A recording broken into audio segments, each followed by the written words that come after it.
కిషన్ రెడ్డి గారు, మీరు ఒక బాధ్యత గల సెంట్రల్ క్యాబినెట్ మినిస్టర్. మిమ్మల్ని చూస్తుంటే మీ తోటి బండి సంజయ్ గారి వ్యవహారంలో వారు మాట్లాడే విధి విధానాలు, వారు మాట్లాడే స్టైల్ని చూసి మీరు కూడా వారి బాటలో నడుస్తున్నట్టుగా కనపడుతుంది. ఎందుకంటే నిన్న భారతదేశం ఎప్పుడైతే కప్పు గెలిచిందో రాష్ట్ర వ్యాప్తంగా కూడా ప్రజలు సెలబ్రేట్ చేసుకుంటున్నారు. ట్యాంక్ బండి మీద కూడా చాలా మంది అక్కడికి చేరి ఆ విజయాన్ని వాళ్ళందరూ కూడా సెలబ్రేట్ చేసుకున్నటువంటి పరిస్థితి మనం గమనించినాము.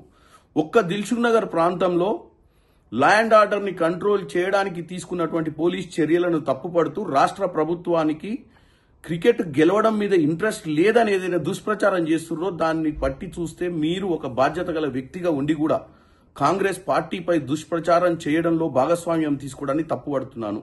మీరంటే మాకు చాలా గౌరవం, మా పార్లమెంట్ సభ్యులందరికీ. కానీ మీరు ఇలాంటి చిల్లర మల్లర రాజకీయాలు చేసి పనికిరాని విషయాలలో ఏదైతే వాస్తవాలు కాదో వాటిని మాట్లాడటాన్ని మేము తప్పుపడుతున్నాం. దయచేసి మీరు ఇటువంటివి మానుకోండి అని కోరుకుంటున్నాను.